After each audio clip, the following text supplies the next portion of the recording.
ખેડૂતો માટે વધુ એક મોટા સમાચાર સામે આવી રહ્યા છે. ખેડૂતોને હવે જે સન્માન નિધિની હપ્તા આપવામાં આવે છે, સન્માન નિધિ હપ્તો જે આપવામાં આવે છે 2000નો, તેના બદલે હવે ખેડૂતોને આપવામાં આવશે 9000. ખેડૂતોને દર વર્ષે 6000ની જગ્યાએ 9000 રૂપિયા મળશે. પીએમ મોદીએ કિસાન સન્માન નિધિ વધારવાની જાહેરાત કરી દીધી છે. નમસ્કાર મિત્રો, સ્વાગત છે તમારું અમારી યુટ્યુબ ચેનલ.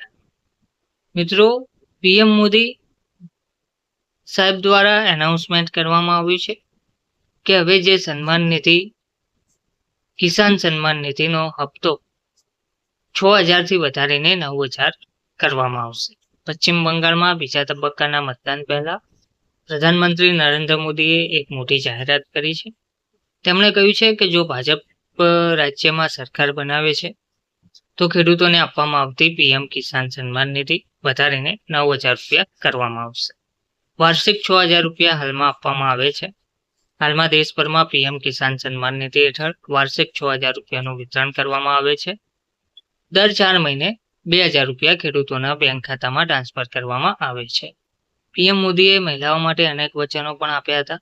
બોનગાંવમાં એક રેલીને સંબોધતા પીએમ મોદીએ મહિલાઓ માટે અનેક વચનો પણ આપ્યા. તેમણે કહ્યું કે લખપતિ અભિયાન હેઠળ અહીં બનવા જઈ રહેલી ભાજપ સરકાર બંગાળની 75 લાખ મહિલાઓને લખપતિ દીદી બનાવવામાં મદદ કરશે અને વાર્ષિક રૂપિયા 1 લાખથી વધુ રૂપિયાની કમાણી કરશે.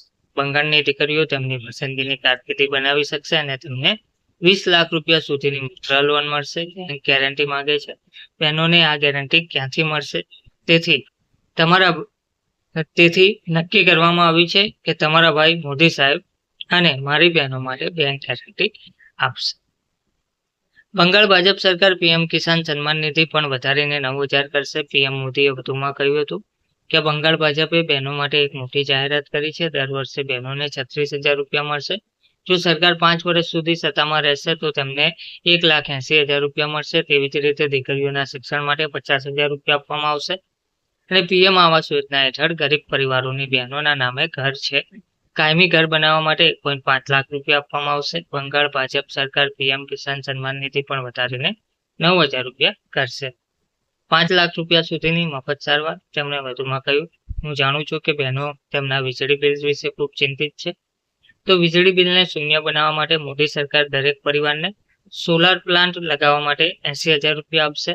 અને મોદી સાહેબ પાસેથી બીજી ગેરંટી પણ તમને લખીને આપશે તેવું જણાવવામાં આવ્યું છે. આયુષ્યમાન યોજનાના અમલીકરણ અંગેનો નિર્ણય ભાજપ સરકારની પહેલી કેબિનેટ બેઠકમાં લેવામાં આવશે. 5 લાખ રૂપિયા સુધીની મફત સારવાર પણ આપવામાં આવશે તેવું જણાવવામાં આવ્યું છે. ધન્યવાદ.